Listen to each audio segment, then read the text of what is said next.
Welcome to the Stab Abby and Matt podcast. Thanks to Chemist Warehouse. The Chemist Warehouse Christmas fragrance sale is on now. Shop big brand fragrances at the lowest prices today. Stab Abby and Matt. Brisbane wakes up with Stab, Abby and Matt on B105. Hello, everyone. Welcome to the podcast. Little reminder. Yeah. Tomorrow at 8 o'clock, we're going to give you answers to Alpha Bucks at the end of this. But tomorrow at 8 o'clock, Alpha Bucks is recycled questions that have gotten 10 out of 10 before. Ooh. And it's all thanks to the legends at Containers for Change introducing Bin Coin. Very clever. Bottles, cans and poppers, they're not just rubbish. They're Bin Coin. Trade Bin Coin for 10 cents at a Containers for Change near you this National Recycling Week. So just for playing, you get $1,000 out of the pot. Correct. That's great. Ooh. So get involved. Big show coming up. We're going to talk to many celebrities. Yes. Tracy Morgan's one of them. Mm-hmm. Christopher Walken is on the show. Some of the cast of Family Guy. There is a guy that just does impersonations, which blows my mind how accurate it is. Just phenomenal. To have that ear where you could change your voice. And Stav talks to a dog. Yes. Got everything. Let's get into it. Here is the podcast. It's the Stav, Abby and Matt podcast. The Paddo Tavern Wine and Dine 5-course degustation. November 20th, 6:30pm. Tickets from OzTix. 20 years of Stab. I'm coming up, so you better get this party started. On B105. Yeah, 20 years you've been on B105 and then hit 105 and then back to B105. Had a few name changes. You've had a few general managers. Yes.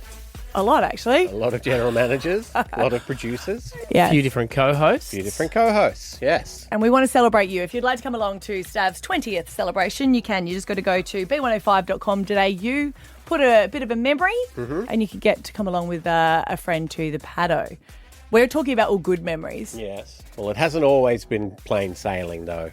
There has been some, obviously, over the course of 20 years, there's been some ups and some downs. Being nail gunned into a coffin springs instantly to mind. Is that when you became claustrophobic? Or No, I was claustrophobic. Uh-huh. That just didn't help. They didn't tell me they were going to nail gun the coffin shut. What was it for? It was like, I think it was how well your partner knows you. Kat had to answer questions about me, and if they got them right, I didn't get nail gunned in. And Has she got them all right, or did she throw it? Probably. Yeah, that was not a fun day. And we had for a while there, we had a producer. And if you don't know, like a producer is someone who will come to us and go, hey, Blah from Blah Show wants to come on our show. Do you want to have them on the show? And you can go either yes or no, depending on their degree of fame. And She should be some sort of hostage negotiator, though. Because you'd have a conversation and you'd leave and you just go, did I just say that people can come into the birthing suite? Why would have I said that? But she could, one of those people where if she talks enough... But just like sweetly, like, hey, Abby, I've just like, it'll be fine. I've just organised this. And you go, oh, okay, no worries. Yeah. And then you leave and you go, what did I just agree to? She would also say things to me like when I was doing the gotcha calls, she would go, Staff, got an idea, a parrot. I'd be like, what about it? I don't go. She always banged on about that parrot. I never knew what she wanted me to do with the parrot. Just go. I Parrot. loved her. But yeah, some of the stuff we were like, did we just agree to it? Yeah, she was a lunatic. It's not Ash who still works with us. No. okay, It was Donna. forever. No, we can say that. It was Right, a Donna just special checking. is what we Donna used to always special. say. And do you know what? Yes, you remember that? I do. Donna special actually came through. She was the person that said, can you just go and chat to these people? I know no one knows them. I know no one knows them, but I think they're going to be big. And we'd have One Direction on the line. And we'd be like, yeah. they're not going to be big, Donna. No, it's fine. His name's Ed Sheeran. And we're like, okay, fine, we'll speak to him. But that's always tough when you talk to them before they're famous, because then you're like, now that they are famous, I've got more questions. Yeah. Exactly. You know? Yeah. But you've got the in, though, where you go, hey, it's us. We talked to you before anyone else did. But she did also, and I don't know why it was always me, but she would have a habit of saying, like, hey, would you mind doing this interview? And if you said yes, she would go, great, because they're in the lobby. And she came to the whole team, I believe, and she said, look, how would we... I still can't believe I didn't win an award for this. How would you feel about... And this was a massive movie at the time. The movie was Red Dog, right? Australian movie, starring the amazing Josh Lucas, who's a big-time actor. He would have been a good get. He would have been a great get. Didn't get him. We didn't get the female lead, Rachel Taylor. We got Donna came to me and said, would you do an interview for Red Dog the movie? And I said, yes, who's it with? And she said, it's with Red Dog. And I said, he's a dog. And she said, yes. Now, she didn't elaborate on how she thought I should do an interview on the radio with a dog. So I was left to my own devices. None of the other team would do it. So I was left by myself. She wanted... But the thing is, there's a whole group of people who thought that was a good idea did they before put they the even dog up got for the to interview? the radio station. Was it in the studio you got met? Yeah, I got to meet Coco, his real name was. He was a diva.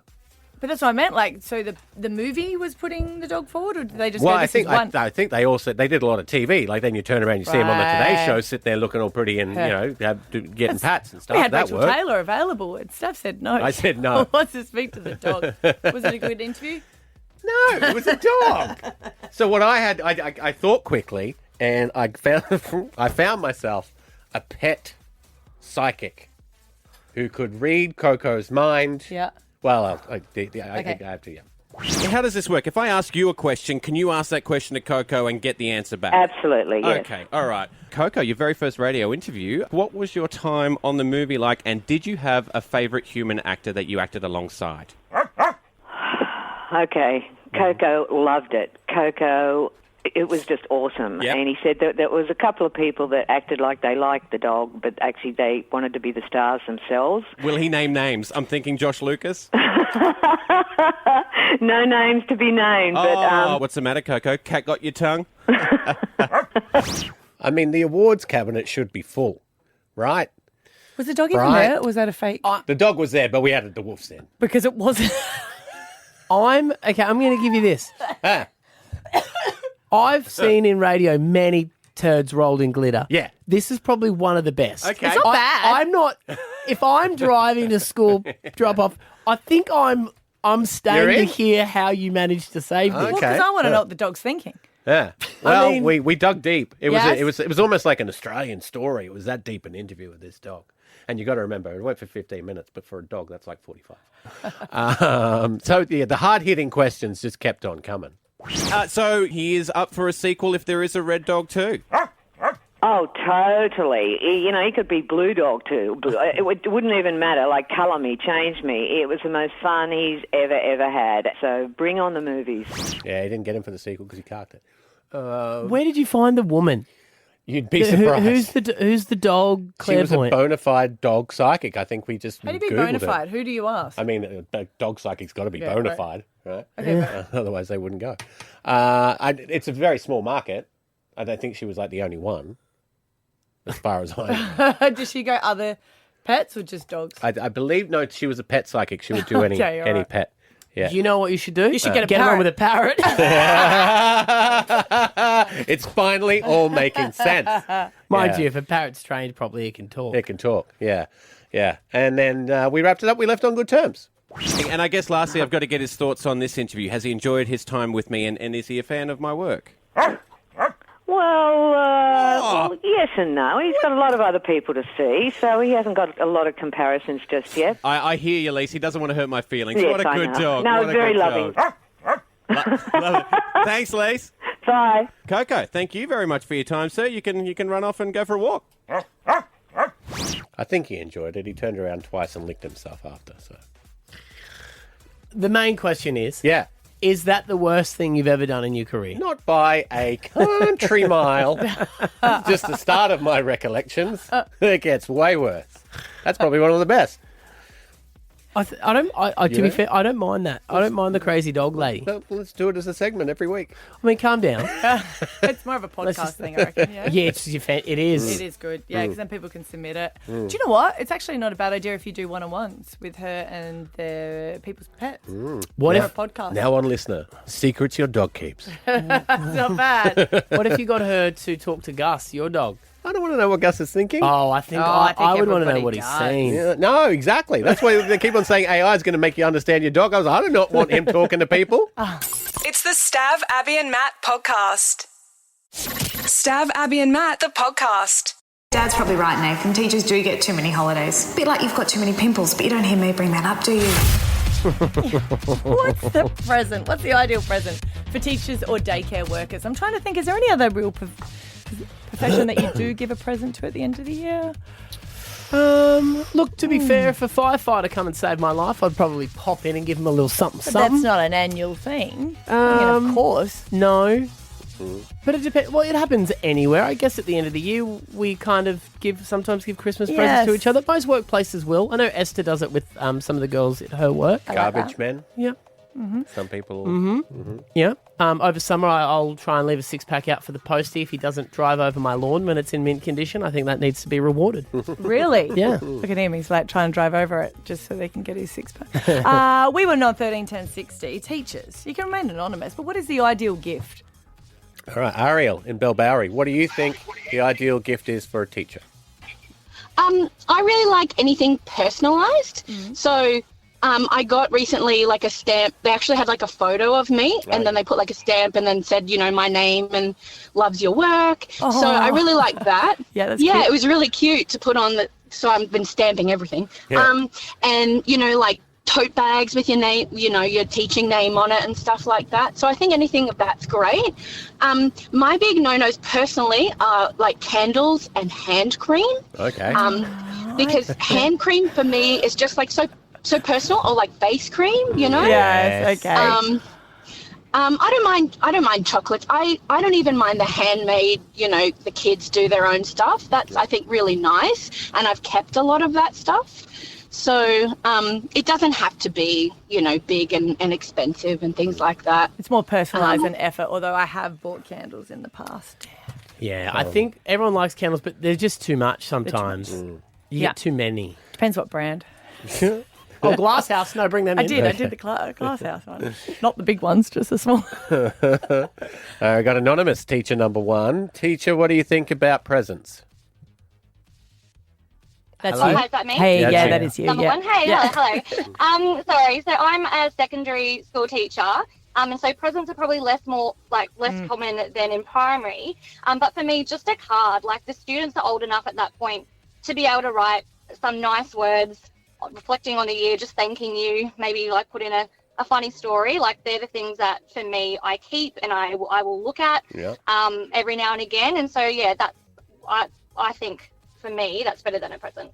Okay. Yeah, I got to be honest, I do forget about the high school teachers. I'm sorry, just because then you get so many of them for different subjects. I know, which is what makes it hard to do a gift. So I think just a card and the parents could write it if they wanted to, but I think if you're encouraging your child to do it themselves, I think would mean even more. And the high school teachers don't need gifts. They've got all the confiscated property throughout the year to celebrate. That's right, we've got a good stash. Yeah. All right, Karen in Munrooban, what do you think about getting teachers gifts? What should you get them? Hello. I am like the last teacher, so I'm a secondary teacher and we are often forgotten about, sadly. But it's not something that I think that I will get. I don't presume that I'm going to get a gift, and I actually don't think that we really need a gift because it's just our normal job we are teaching and we are helping the kids. That's what we like to do. Mm-hmm. But if I was to get something, chocolate's great. So I love my chocolate. You do love the chocolate? Okay. Definitely. And wine, as long as it's sweet, absolutely. Have no issue with wine. It unfortunately doesn't last long enough, though. That's the issue with wine. Yeah. Oh, what, you've drank it all by little lunch? Pretty much. Can't get past the staff room, you feel like you've got to share with the ones that do a glass of that? Oh, it was all gone on first break. Anonymous number 2. Hello. Hey. Hello. What do you think? Look, it's going to sound bad, but I'm not kidding. Gift cards. That's all we want. We want gift cards. We can then go buy what we would like. Mm-hmm. That is a good point. I mean, who doesn't like a gift card? Yeah. No, exactly. And look, I've actually taken on class rep for my child's class this year with the teacher brain switched on. And I'm just doing a class donation. So you can put $5 in. You can put $25 if you want. Mm-hmm. I'll take that and I will go and get a Westfield gift card for my child's teacher, just because I don't want a coffee mug or a lanyard or chocolate. Yeah, fair enough. Is there a certain amount that where you get to a point you've meant to declare tax-wise as a teacher? Well, so I do work in the independent system, and my child goes to an independent school, so we don't have to. But I have heard EQ. Maybe there is something with EQ, like Education Queensland schools. But, Well, I think it's anything if you're a government employee, right? You're supposed to declare. I have heard that, but I don't fall under that category, so I'm lucky, I guess. So spend up. Yeah, exactly. One year I bought a hair straightener because I got like $300. You must be a very loved teacher. Oh, well, a big class as well, I guess. Yeah. I don't know. But also to pair it with just a lovely card. I said to the guy that I spoke to before you guys, I've been teaching 15 years and I have 15 years worth of beautiful cards from the end of the year in a box in my cupboard. There you go. It's actually, we can go high. Teachers must declare gifts over a specific value, often $150. Right. Oh, there you go. That hair straightener needed to be declared anonymous. Watch out. I'm lucky I'm anonymous, hey? Yes, that's exactly right. Stav, Abby and Matt, the podcast. Sometimes I've kind of threatened the kids where the fact is I don't get embarrassed. You know, if they won't do something, I'm like, hey, well, I don't mind making a scene. I'm okay with that because it started, I guess, when they were young kids in shopping centres, used to say no and be a big tantrum. I'm like, I can't say yes to everything. So whatever. I don't get embarrassed. Just deal with it. But it's been a good threat, I guess, for my eldest one because I'll always say goodbye. Otherwise, I will wind down that window and I will say, I love you. Make good choices. Make good choices. I love yelling It's our that. favourite thing as well. Or, you know, just recently I think something happened and I decided to wind down the window and sing along to K-pop, Demon Hunters. You should get a bullhorn. A bullhorn? What's a... Yeah, the megaphone. Oh, a megaphone. Do I need a megaphone? Couldn't hurt. It can always be louder. But it's just been that, like, you know, embarrassing them if I just go, if you're not going to cooperate. But I've been a little bit matched by one of my sons who's okay with talking to adults. And he's okay. He doesn't get embarrassed. And I was like, okay, now he's gone up one, right? And that is because I've always said, you know, you look at people in the eye, you make sure you communicate with adults, and he's okay with that. He doesn't get nervous. And we went to dinner and we had sushi and it was just two of them. So I was like, Scotty was at home and he was like, what's happening for dinner? And I went, yeah, sorry about that. We're out. He's like, oh, I wasn't included. I was like, well, we're wrapping it up. I'll try and get some takeaway for you to come back. Otherwise, there's some frozen food in the fridge. And he goes, oh. Hey, and you were already out with the kids or you left the house and left your husband behind and went He for was dinner? working and we'd finished sports and we'd come Okay, home. So right. we'd stopped at Sushi Train and he'd come home and we were all No, it was just out for it was dinner. sounding I like you know. abandoned him at home. Well, like, we're going to go sort ourselves out. Kinda You did. he owned his It was just one of those days where you couldn't be bothered cooking. You know what I mean? Oh, every day. But then I felt, he's like, oh, well, okay, well, you just go out for dinner again and cost so much. So then I was like, yes, I feel really bad about that. So I was like, no dessert. Put my foot down. Right. And they were like, no, we want a dessert. And I was like, no, you can't get an ice cream. We're not getting ice cream. We're done, we're getting out. And Scotty sent me a message saying, well, at least can you get me a wine? And I was like, yes, okay, that's a nice thing to be able to do. The bottle shop was next door. My son's annoyed that he hasn't got an ice cream. So we're going to the bottle shop and I was choosing a wine, you know, my favourite region. He goes up to the guy and goes, are you allowed to serve her if she is drunk or an alcoholic? Now, that is quite a serious thing to say, okay? And there are people that are. But I just looked, I was like, are you for real? He goes, I'm just wondering, is that something that you feel comfortable doing? He said, my God. there you go. That's what this whole shop is based around, mate. He was a young guy just looking, going, and here's me going, you know them from McLaren Vale, do you have, and I was like, does it sound better now if I'm asking about specific regions? What are the tannins I'm like so in this? sorry. Just wondering. What would you recommend that would go with the nice piece of rare steak smoked with a slither? Casks are down there, love. I was like, come on. I just look at him and I was like, do we have to do this? Like, don't do this. He goes, I'm just saying. I was just wondering if that's appropriate. And did he serve you? Well, yeah, because I wasn't. I hadn't had one drink.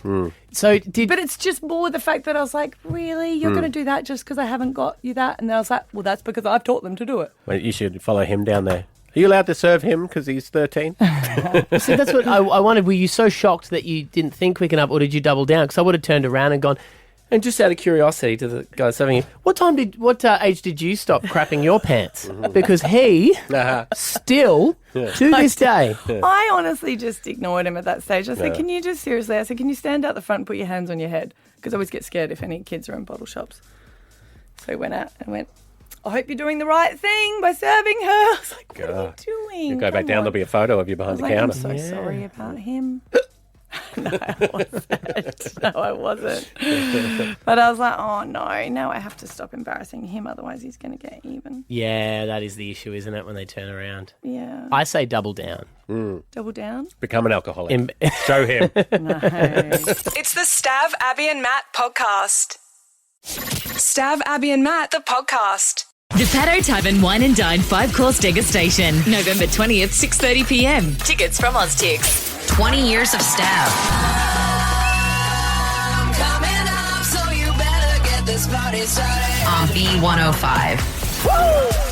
It's going to be a huge party, Yeah. and you can be there, Brisbane. All you got to do is register b105.com.au, celebrating 20 years of this fine young man here and his broadcast career. Just like Lawsy. Well, it's he's 70 though. Yeah. So I got a bit of catching up to do. You're on your way, though. Yeah, I'll start that cash for comment. You haven't done that yet? No, well, none that they ever He's sent me tried, anything. but everyone's gone, They go, can you stop mentioning our product, please? You're doing the damage. So what, we'll pay you for no comment. We did get, once we got a couple of crates of Mount Franklin Lightly Sparkling Water. That was a good time. Yeah. Yep, we did get that. But that was it. Yeah, keep trying. And I got avocados. That's about all I got. Remember when I paid out to the other avocado? That's right. Yeah, they sent me home Which trays. one? You don't I like like the shepherd. You like What's the other shepherd. one? What is it? Oh, The Hass? The Hass, but I take it back. Yeah. It's consistent. If you register one of your favourite Stav memories from the past 20 years, you can be at the Paddo with us as we celebrate for a nice long lunch. Yeah, and over the course of that 20 years, I've done many a segment, many a weekly segment. I did the Gotcha Calls for a long time. Which you didn't really like. I didn't like them, no. Just making people angry. Well, no, it's more just you hate even making a phone call. I do hate making a phone call, and I had to make plenty. Thousands. When the online thousands. bookings came on for doctors and car services, it really made Stav happy. Oh, so happy. I even like the little tags at the restaurant so you don't have to talk to the waiter. Oh, I So hate social. those things. So do I. I like to go up and they're like, you can order on your table. I'm like, no, I want to talk to you. Because they also charge you a service charge. Do they? Yes, there's a service charge to use that app. You're like, you're But don't they charging do me. that just when you actually tap anyway? Yeah, I'm a cash guy. Alright, fine. Yeah, you're charging me to serve myself. All right, lower the voice.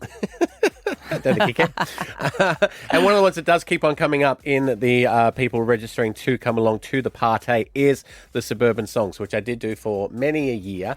Because you taught yourself to play the guitar. I did. And then you've always loved singing. I reckon that's when it really took off, when you're like, cool, I'm going to write a song about a different suburb. People can suggest it. Yeah. We'll go on tour. I would put it on Facebook and get the people who live in that suburb to tell, because I don't know every suburb in Brisbane, I know some of them, but the majority of what you need to be put into the song. A lot of bakeries got mentions. Everyone loves their bakeries. And over the course of the time that I did it, I got multiple guest spots from actual singers. Spiderbait did one. The Choir Boys did one. They did Surfer's Paradise to Run to Paradise. Brilliant. And one of my personal favourites was Pete Murray. You'd remember Pete Murray's still around today. The women love his arms. He's got the big muscly arms. Everyone loves his arms. He has seen better days. He has seen better. He's slang for a hangover. You feel a bit Pete Murray these days. And I retooled his song for the suburb of Beenleigh, and he just happened to be in town to do a gig in Beenleigh, and he popped by the studio and he actually sang my song Beenleigh in the studio with his guitar. And it was it worked really well. So much so that I don't know if he did because I didn't go to the concert, but he was in Beenleigh that night. He said, I'm going to sing this version of the song at the Beenleigh gig. Well, here's him agreeing to it. Also playing in Ippy on April 23rd as well. You can go and check him out with the brand new single Hurricane Coming. Is there any chance you're going to do this song at the gig? Well, let's just see what reaction we get first, you know? I know, I'll clap. Right. He clapped as soon as he walked in. Best guns in the industry, Yeah, he said. you're the biggest guns in music, yes. That's good to know. You're welcome. Flattery gets you everywhere. Does. Gets you to sing a little song that I wrote. So was it 2 better days? Yeah, I think so. I can't remember. I can only ever now because I've actually got it on my iTunes, and I can only remember my version of the song. Did you get nervous giving him the lyrics? I did, only because I thought he might stuff it up. Oh, right. Right. Stav, Abby and Matt, the podcast. Comedian, actor, and impressionist Craig Gass. Australia, it's me, comedian Craig Gass. You can see him. He's going to be playing at the Good Chat Comedy Club. GetGas.com is where you can get your tickets. This guy, highly, highly funny and talented. He's in the studio. Thanks for stopping by. Wow, what a build-up. I'm excited to be here. I came here once 2 years ago with Russell Peters. We did a show at the Exhibition Center, I think it was. Yeah. And I fell in love. Of all the cities we went to, I've been talking about Brisbane for the last 2 years. Have you been to Brisbane? Have you been to Brisbane? That place was amazing. So when I had a chance to come back to Australia, the only thing I cared about was, Brisbane has to be one of the towns. So we only did 2 towns on this tour. We're doing Melbourne, Brisbane. That's it. But Brisbane was the priority, was to I come love here. that. So I love that. What's your favourite title out of that? You've got actor, impressionist, and comedian. Which one is your favourite that you go, yes, that's what I... Well, I love doing stand-up. I love being able to get on stage and just making people laugh. I have a weird background that put me into it. I'm a comedian who's played a bunch of characters on a bunch of TV shows. King of Queens. I had a very memorable character on Sex and the City. Yes, you ate donuts. Yes. Big boned. That's right. Yes. Yeah, I'm sorry you had to see that. Yeah. I didn't even Every tell- time anyone put him down, he ate donuts, okay? Yeah. I didn't even tell my mom about it. Right. It was so graphic. And then like a year after the episode aired, my mom said, "Why are my friends telling me that you were on HBO?" And I went, "Oh." And I showed her the episode. We watched it together and she went, "My baby." So what was where did you keep the donuts? Well, I have on the show, I'm a sensitive. They heard me on the Howard Stern show. Yeah. Talking about a breakup that I was going through, and I was really hurt. And they called me and said, "We think you would play a really good insecure guy on Sex and the City." So you're going through a breakup in real life. This is perfect. And then I get insulted by Sex and the City. And then and they said, "By the way, I don't know if you're okay with this, but your character is every time you get together with this girl, Miranda, you love to do this thing. And every time you do this thing, there's a big reaction, and you're very sensitive." Can we not say what the thing is? Because I don't know. I haven't seen the episode. I like to perform. Yeah. I like to perform. With the donut. No, I like to perform on Miranda. Right. Okay. And, and you head south? I head south. And she has such a huge reaction that she explodes. Yep. Okay. And I'm such a sensitive guy that I just want to hold her and kiss her afterwards, which freaks her out because... Okay. So. She's a lawyer. Yeah, it's just, different. So you're also playing me. Yes, exactly. It was the role, it was your biography that I played. But I'm mostly known as a guy who does voices. Yes. This is amazing. I've seen some of your clips, and these are amazing. Well, I do celebrity voices on Family Guy, American Dad, The Howard Stern Show. I've always been able to do any voice that I hear because of how I grew up, and this is not a joke. This is a true story. Everyone in my family is deaf. My mom, my dad, and my sister are all completely deaf. Wow.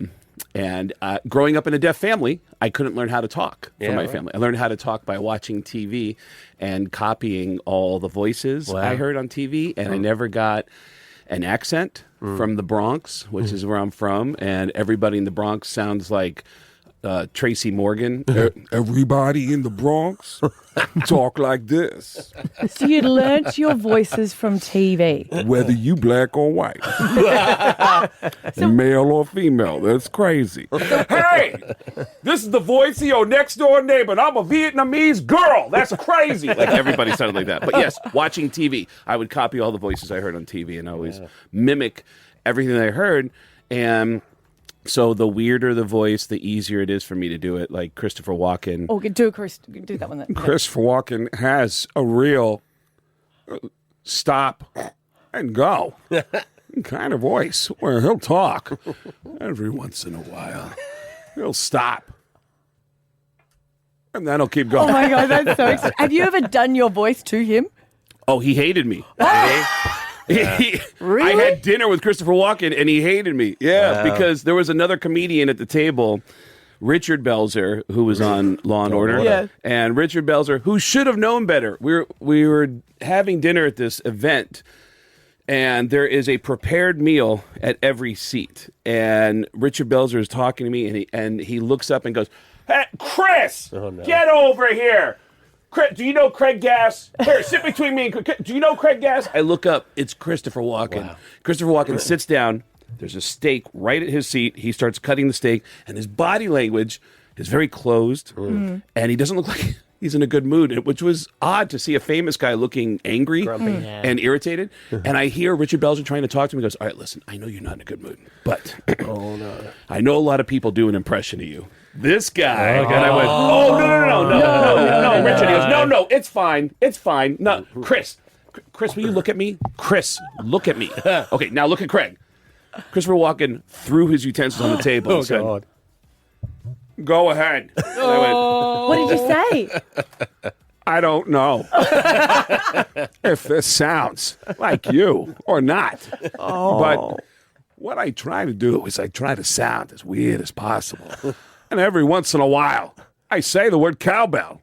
Pow!" And he just stared at me and went, "Wow." And then he went back to his food. Oh, no. And then Richard Belzer said, "Hold on, you ever heard anybody do an impression of Owen Wilson?" And he's making me go through all these, and he's like, "Do Adam Sandler." And like, I'm sitting there looking at Christopher Walken, who doesn't care, and I'm doing Adam Sandler going, "And that's and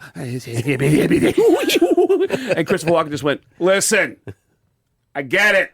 Oh, you're talented. Good for you." And I was like, I'm not trying. He's making me do this. I didn't want to do it. Oh, it was terrible. Oh, you poor thing. I do, even in moments where I'm working, I've had awkward. I think I have expectations. I get excited. My first episode of Family Guy, I creeped out Seth MacFarlane because I came in a little too hot. Have you ever had anybody in the studio? You get to meet everybody doing radio. Yeah. Have you ever overshot and got a little too... All the time. Who did you overshoot the most on? Oh, it's really... Probably Carrie from Sex and the City. You freaked her out. No, I Mr. did Big, not. you freaked him out. Katy Perry, you freaked her out. I think Ellie Goulding, when I asked if I could do her wedding as a celebrant, was probably the time where she but the thing is, she went silent, like pause. Yeah. And you know when you go, then I fill in the blanks. She just went, no. I was like, we're on it. Okay, well, for me, it was too much energy. Okay. I remember my first episode with Seth MacFarlane, and I didn't realize I was laughing too much and laughing too hard because he kept going, hey, calm down. And I was like, okay, all right. Okay, He goes, let's go in the studio. He goes, this will be really quick. And my first episode was like, it wasn't even 5 minutes. Like Seth MacFarlane kept doing one line as Peter Griffin where he kept saying, "This is crazier than when Al Pacino was a slumlord laundromat tenant." And then they cut to me as Al Pacino, surrounded by a bunch of broken down washers and dryers, going, "You're out of order. And you're out of order. And you're all out of order." I did that 3 times, and Seth MacFarlane goes, "All right, I think we're good." Wow. But I was so nervous because I thought we were going to be friends now because we're working together. So I stood up and I went, "All right, so you want to hang out?" And he goes, "What do you mean hang out?" And I go, "You want to grab a coffee or something?" And he goes, "I got to work." And I said, "Okay. Do you want me to leave?" And he goes, "Get the hell out of here." I'm sorry. I grabbed my papers, walked out. Wow. I didn't hear from them again for like 6 months. And then they started calling me and saying, "Hey, Craig, can you do this voice or can you do this voice?" So and every good. voice I'd go, "I can do whatever voice you want." And then every time I've come back, Seth MacFarlane is never around. We need him, but I don't want to see him. It's always a guy named Mike Henry who does the voice of Cleveland and the creepy old guy. And every time I see Mike, I go, "Hey, Mike, is Seth around?" And he always goes, No. "Don't worry about Seth. We're going to get you out of here real quick." We'll get more of these love stories and the voices, of course. You can see Craig Gass at the Good Chat Comedy Club tomorrow. Get your tickets at getgas.com. Thanks for stopping by, mate. Great to have Thank in the you. studio. And I have a special guest performing with me. His name is Chris Kale. He's in an angry rock band called Five Finger Death Punch, and he's performing with me. He just wrapped up a 2-year tour with Metallica. Wow. So the whole point was to hang out with friends from Metallica tomorrow night. So. Good stuff. Get involved. Thanks for coming in. It's the Stav, Abby and Matt podcast. Stav, Abby and Matt, the podcast. We're talking about a friend of ours who has their aircon on. We're talking about energy bills. Yeah. And they have the aircon on year round. Right. Right? In every single room, including night time. And it is on 21 degrees. Even in winter? Yeah, 21 degrees. They just said they just have it the whole time. I was like, why? And they're like, we just like it to be even. I was like, but that's ridiculous because because they're saying that they have it on because in winter it sort of gets heated. Yeah, it flicks around. Yeah, okay. so like temperature gauge is 21, so it could be cooler in their house normally. And I was like, that is extreme. And my son was like, oh, I would like that. I was like, I'm sorry, because you live in a house where we don't put the aircon on. So now he likes to put the aircon on at night, but then puts the quilt on. Yeah. I'm like, that doesn't work, right? That's the perfect setup. What do you think is a perfect temperature if you could choose at your house? 21. 20. 20. 20. I think I'd go 20. In summer, Yeah. 20. That's way too cold. Yeah, it's not like in winter it doesn't even get to 20. It's only like 23, 24. Yeah, but in the mornings it's... Yeah, in the morning. I think it's because when you're outside, when you're outside and you're really hot, Yeah. I like to open the door and walk in and be hit like I'm walking into a cold room. That at freaks McDonald's. me out. I can't stand that. I hate it. I like it. I don't know. I think I must run really, really cold. My hands are always really cold. So it's probably some sort of thyroid Lizard issue. person. Yeah. What mum used to always say. Warm-blooded? Is that what it is? I did see Like snakes when they're... Oh, yeah, they're cold-blooded. Yeah, cold-blooded, yeah. I did see a thing last week. It is scientifically proven that women do, because it was about how hot you guys have your showers and how men can't stand it. Gosh, we had a double shower, which was supposed to be some sort of romantic thing. I don't know. Scotty built the house. We have a double one. One of them now does not work because it hasn't melted. It hasn't been used because we could never. It's all calcified. Yeah, because we could never get it right because he was like cold showers, like freezing showers, and I like it to be burning hot, which I know is not good for you. This is where I'm cooked. I like the aircon at like 20, but then I have a steaming hot shower. Yeah, it doesn't matter. Then you come out of the shower, it'd be freezing. Perfect.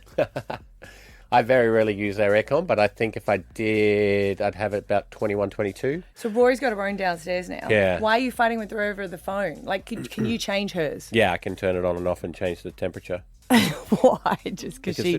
I'm not. I have a thing with air conditioning that it should never be like higher than the actual temperature than it is outside. So, like, But then what's the point of having it? well, because we want it to be cooler than it is outside. Right. Okay, hang on. So if it's 28 degrees outside... Yeah. You can have it at 21, but if it's 21, you can't have the aircon on at 21. And if it's 19, don't have it at 21. Turn it off. So what does she have it as? 21, but that's because I told her to, and I told her it doesn't go any lower than that, or So I does throw she it have away. it on now? I can check. And I set it to turn off at 9 o'clock. Any controlling dad They're issue, expensive. it's the aircon that's got you. Yeah. Go out, do whatever you want, Rory, but I tell you what, when you come home, that aircon cannot go up over 21. 21.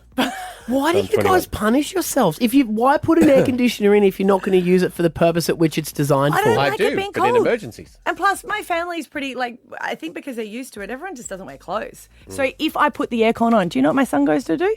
They go and put hoodies on because they're too cold. So they're sitting there in summer with the hoodies on. And I was like, come on. They're like, it's too cold because they just don't How lovely. use clothes. On a really hot day, like when we're like, hey, top of 35, I'll turn it down to 16. No, you No. won't. Absolutely. You're sitting in your lounge room seeing your own breath. That's what it's for. That's what the air conditioner is for. I don't know What? if it is. To be ice cold? How do your kids deal with that? Do they wear jumpers? Yeah, they'll just deal with what they got to deal with. Look at Xander in the kitchen making a snowman. Same in bloody winter. If it's cold outside, I'll put that bad boy up to 29. Yeah.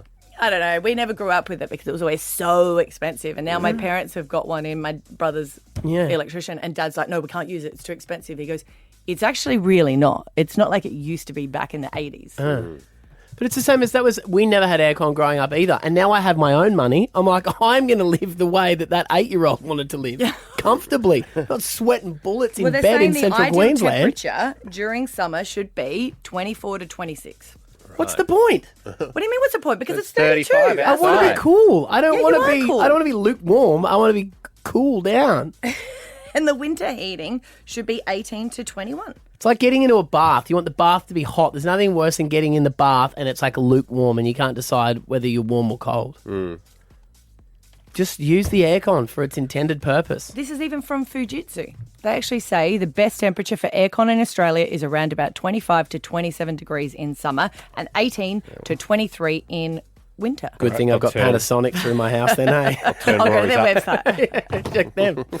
My mum, when she invites us all over for dinner, because she is one of those people who never had aircon her whole life, she won't turn the aircon on. Yes, I love that. She will cook a full roast meal. There's 10 of us in there. Balmy. I say to Mum, unless your aircon's on, I'm not coming over.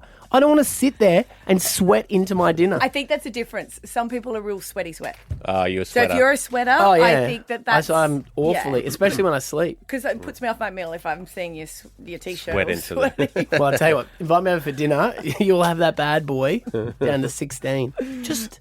I don't think ours even goes to 16. I would just move to a colder city.